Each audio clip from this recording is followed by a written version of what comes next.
Dans cette partie, nous allons présenter les listes, qui est une fonctionnalité très puissante de Google Keep qui, euh, qui permet vraiment d'organiser, de rester organisé euh, selon vos besoins et de garder tout cela en un seul endroit, mais aussi de garder euh, tout, cette, euh, tout le séquencement dans un ordre bien défini, mais aussi de créer un suivi à l'intérieur de l'application.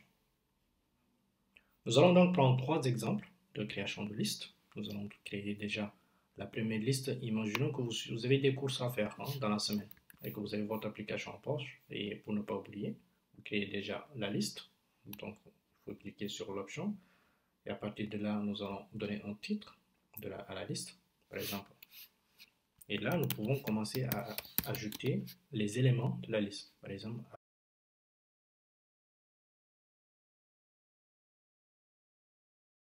ainsi, nous venons donc de créer la liste et nous pouvons enregistrer la liste en cliquant sur Entrée, comme tout à l'heure, en cliquant sur Fermer.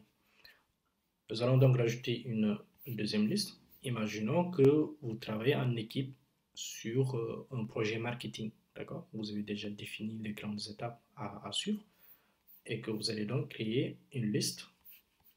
À partir de là, vous allez créer par exemple liste de tâches à faire.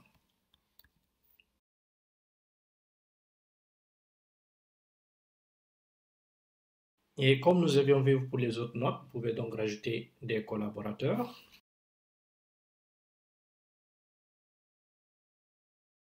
Enregistrer. Chaque collaborateur va recevoir une notification. Vous pouvez personnaliser la liste soit en rajoutant déjà une illustration.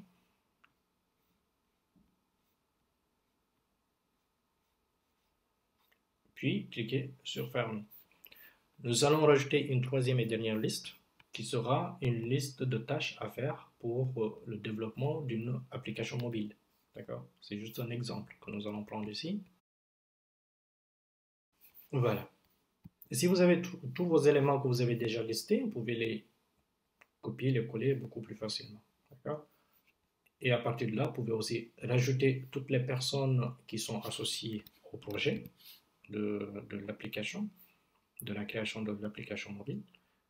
Et à partir de là, vous avez un suivi de toutes les tâches qui doivent être réalisées, ce qui va vous donner une évolution déjà du projet, de savoir les tâches qui ont été déjà faites, qui sont déjà, premièrement, qui sont listées, qui sont faites, qui restent à faire ou qui seront faites. D'accord? Et à partir de là, vous pouvez donc rajouter un rappel toutes les semaines ou comme nous avions prévu, comme nous l'avions montré tout à l'heure.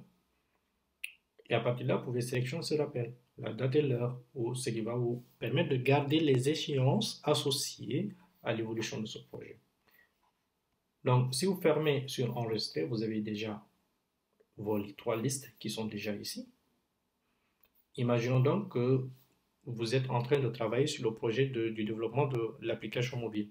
À partir de là, vous pouvez soit, si la première tâche est déjà faite, réaliser une étude de marché sur les applications mobiles. Si cette tâche est déjà faite, vous pouvez donc cocher la liste et elle va disparaître.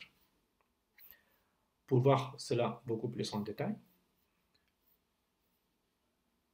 la première option de cocher cette liste, c'est juste un aperçu rapide qui permettra de cocher sur votre navigateur sans pour autant ouvrir la liste. Et vous voyez bien que du moment où nous avons coché, elle revient sur tâche terminée.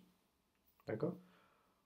Mais si vous ouvrez, si le projet évolue dans l'ordre ou bien dans un ordre bien défini, sur lequel, par exemple, vous êtes trompé de la manière dont les tâches sont organisées, vous allez remarquer à chaque fois que vous posez votre souris sur une liste, une tâche de la liste, vous avez un objet qui va apparaître ici. Donc, vous pouvez cliquer maintenir et déplacer la liste en haut ou en bas. D'accord? Et une fois que vous avez déjà ainsi de suite, si les tâches évoluent au fur et à mesure que le projet évolue, vous pouvez donc cocher. Et à chaque fois que vous cochez, l'élément sera déplacé sur l'élément terminé. Et ainsi de suite. D'accord? Et toutes les personnes qui auront accès à ce projet pourront voir l'évolution des listes qui sont déjà faites. Déjà, c'est un aspect qui vous permettra déjà de travailler en collaboration dans Google Keep et de voir l'évolution de certains de ces éléments à travers les listes que vous avez déjà créées. Et les personnes qui sont associées pourront voir tous les éléments ou les étapes qui ont été déjà faites sur cette liste.